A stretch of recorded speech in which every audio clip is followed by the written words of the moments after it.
Look at a castle right now. Any castle. The towers, the moat, the battlements. Your brain immediately goes to one place: defense. Soldiers, sieges, arrows raining down on invaders. That's the story we've all been told. It's almost entirely wrong. This video is about what castles were actually for. And the answer is so different from what most people assume that it genuinely changes how you see one of the most recognizable structures in human history. The conventional wisdom says castles were built to protect people from attack, but the real story is almost the opposite. Castles were built to attack the people living right next to them, to advertise personal wealth, to collect taxes, to mint coins, to run courts, and to send a very specific political message to anyone who looked at them. Defense was almost an afterthought. And I can prove it. Here's what we're going to cover: who actually built castles and why, what they were really used for on a day-to-day basis, why most of them never faced a real siege, and why, when the political game changed, they were simply abandoned and left to fall apart. Let's start with the fact that blows most people's minds first. After William the Conqueror invaded England in 1066, the Normans built somewhere between 700 and 1,000 castles in roughly 20 years. That's a new castle every 2 weeks. These weren't massive stone fortresses. They were quick timber structures thrown up on earthen mounds, and they could be built in days using local labor. Think about what that tells you. You don't build 1,000 fortifications in 20 years because you're worried about being attacked. You build them because you've just conquered a country and you need to physically dominate every town, every road, every river crossing, and every community that might push back. These castles weren't shields. They were boots on the throat of a conquered population. And here's the part that almost never makes it into the history books.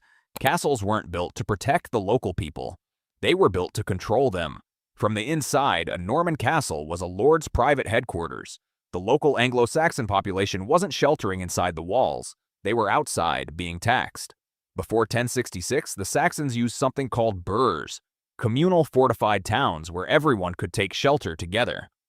The Norman castle replaced that idea with something completely different: a private fortification.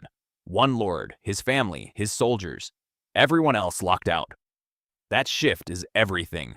The castle wasn't a community asset. It was a political weapon pointed at the community. But that's just the beginning of how strange this gets. Take York Castle. When most people picture it, they picture a fortress. What it actually was simultaneously was a royal palace, a court of justice, a royal mint, a prison, and the administrative center of an entire county. The castle was a government complex. Defense was maybe the least of its functions. Or take Hasseg Castle in Tyrol, Austria, which minted over 17 million silver coins called thalers between 1748 and 1768. You've heard of thalers, actually. You call them dollars.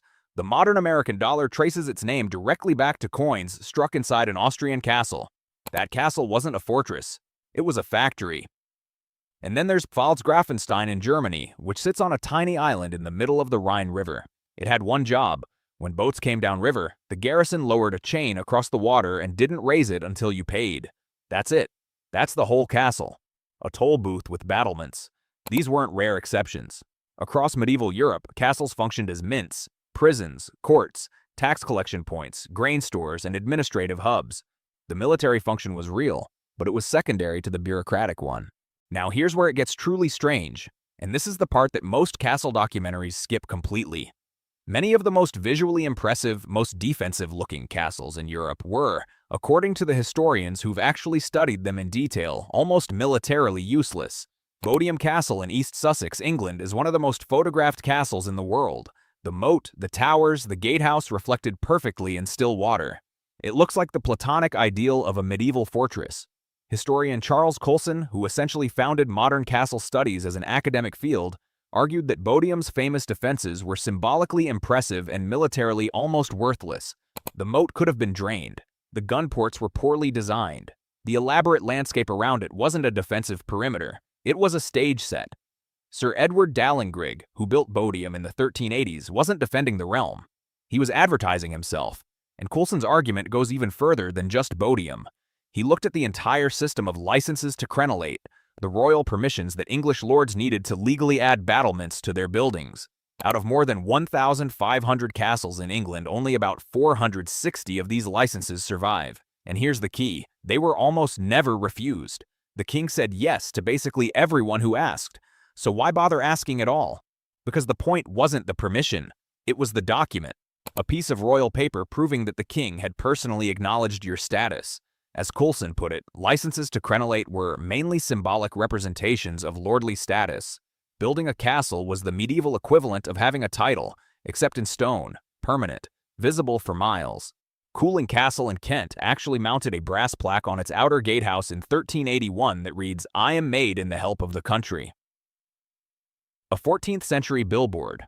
The owner wasn't just building a castle, he was publishing a statement about his own importance. The battlements without a real garrison behind them were, in Coulson's words, like modern burglar alarms, not actual defense, a symbolic threat of consequence. The real protection wasn't the castle walls, it was the royal authority backing up the sheriff if someone attacked you. The castle was a flag, not a fortress. That said, if you're thinking, okay, but surely some castles were genuinely military, you're right. And those stories are wild in their own way. Edward I of England built what historians call the Ring of Iron, a chain of massive stone castles across North Wales designed to lock down a conquered population. Sound familiar? Conwy Castle alone cost around £15,000 to build. In today's money, that's over £45 million for one castle. Edward built several of them, and Beaumaris Castle, considered by many historians to be the most technically perfect medieval castle ever designed, was never finished. Edward ran out of money fighting Scotland. The greatest castle never built is a monument to what happens when castle building stops being a military strategy and becomes a political vanity project. Edward visited Conwy exactly once in his entire life. That visit in 1294 was a disaster. Welsh rebels besieged him, and he spent Christmas trapped in the castle's cellar with nothing but a barrel of wine for company. The workers who built these castles were marched in from across England every summer. At Conwy, laborers would mass at Chester and then walk together into Wales to begin the season's construction. Royal castle building was a state-run industry employing thousands of people. The economic and logistical machine behind these structures was enormous, and most of the finished product was used for administration, not combat. Here's a detail that ties all of this together, and it's the one that I think most completely destroys the castles were for defense story. Modern archaeologists have discovered that many famous castles were surrounded by elaborate ornamental landscapes, artificial lakes, formal gardens, deer parks, causeways designed to control the angle at which you approach the building. The drama of arriving at a castle wasn't accidental, it was choreographed. Around 3,000 medieval deer parks are documented in England alone. These weren't just hunting grounds, they were carefully maintained symbols of aristocratic privilege. A castle without a deer park looked incomplete to medieval eyes. In 1360s Lombardy, Galeazzo Visconti II enclosed 2,200 hectares of land next to his castle in Pavia, bigger than many medieval cities, dedicated to tournaments, hunting, picnics, and horse racing. These lords weren't designing defensive perimeters, they were designing experiences. They were composing landscape views 500 years before we credit anyone with that idea. Some 12th century castles had large windows specifically positioned to overlook formal gardens and artificial lakes, with deer parks framed by distant hills. Those windows weren't for archers, they were for the view. The lord wanted to sit in his hall and look out at his land. The castle wasn't a bunker. It was a statement about beauty, wealth, and power. If you're finding this as fascinating as I do, hit subscribe. There's a whole channel here dedicated to exactly this kind of thing.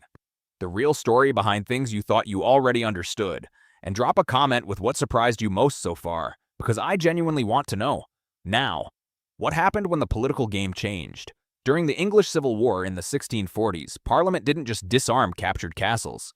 They slighted them, deliberately destroying parts of the structure. And the destruction often went far beyond what was militarily necessary. They weren't just making the buildings unusable. They were humiliating them, killing them as symbols. Because that's what castles were. They were so powerful as political statements that when you defeated the lord who owned one, you had to ritually destroy the building itself to complete the victory.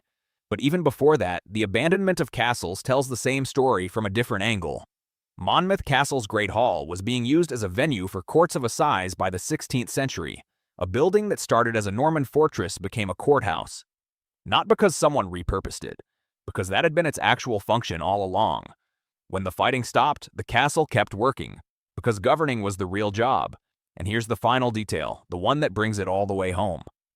Northumbrian castle records show castles and towers regularly failing to protect their inhabitants even from small raiding parties. When real attackers showed up, the family and servants just ran away and hid. The castle didn't save them. What the castle did do every single day it stood was tell everyone who saw it exactly who was in charge, exactly how much power that person had, and exactly what royal authority stood behind them. We've been looking at castles backwards for centuries. The thing we thought was the main point. The military defense was often the least important function. The thing we dismissed as decoration, the moat, the gardens, the ornamental gatehouse, the brass plaque on the wall. That was the whole message. Castles were the medieval world's most powerful communication technology. Built in stone so the message would last 1,000 years. And here's the part that gets me every time. It worked. We're still looking at them. We're still impressed. We're still, 800 years later, reading exactly the message those lords intended to send. If this changed how you think about castles, there's a video right here about how the same logic applies to cathedrals. Another structure we think we understand and almost completely misread. Same era, same psychology, completely different story. Watch that next. And if you want more history that turns the familiar completely upside down, subscribe. New video every week. I'll see you in the next one.